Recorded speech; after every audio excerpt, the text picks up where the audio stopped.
Bir gün Peygamber Efendimiz Muhammed sallallahu aleyhi ve sellem bir qəbristanlığın yanından keçirdi. Gördü ki, bir qəbirdən inilti, nalı səsi gəlir. Dayanıb qəbrin yanına getdi və ayaqlarını yerə vuraraq dedi ki, ey Allahın qulu, çıx qəbirdən. Allahın izniyle qəbirdən od alov içərisində yanıb qovrulmuş bir gənc oğlan çıxdı.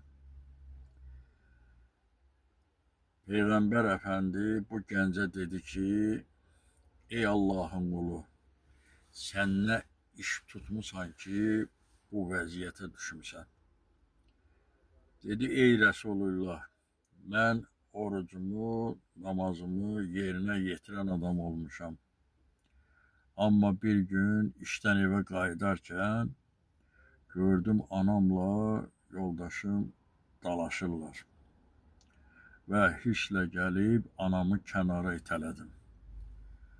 Anam ağlayaraq mənə qarğış etdi. Ona görə bu əzabı çəkirəm.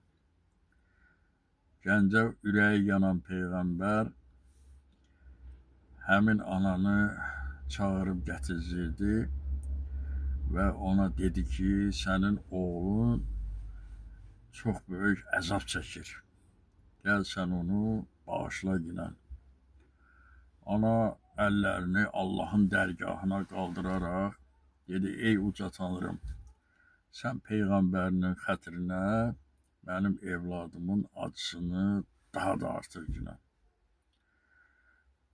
Bundan sonra Peyğəmbər öz əhl-i beytlərini ona gətirib anadan xahiş elətdirdi, amma ananın ürəyi yumuşalmadı. Sonda kiçik Hüseyin əlini ananın üzərinə qoyaraq ondan xahiş etdi ki, oğlun bağışlasın, onun günahını əfv etsin.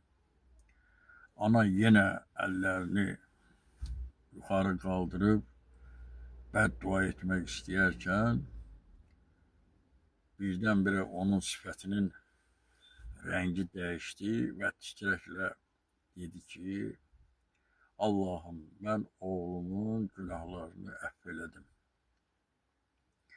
Bunu eşidən Peyğəmbər Əfəndi anadan soruşdu ki, sənə bəs nə oldu ki, sən mənim və əhl-i beytlərimin xahişini nəzərə almadın, amma Hüseynin xahişini nəzərə aldın.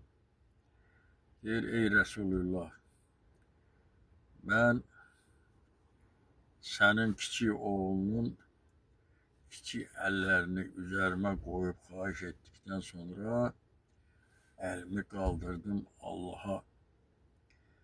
Yenə dua edəm ki, oğlumun əzabını artıq etsin. Amma göydəki uçan mələkləri gördüm. Onlar mənə dedi ki, sən kiçik Hüseynin xahişini rədd etmə ginən. Onun qəlbini qırma ginən. Və bu sözlər mənə təsir etdi. Ona görə kiçik Hüseynin xətrinə mən oğlumu günahlarını əfv elədim.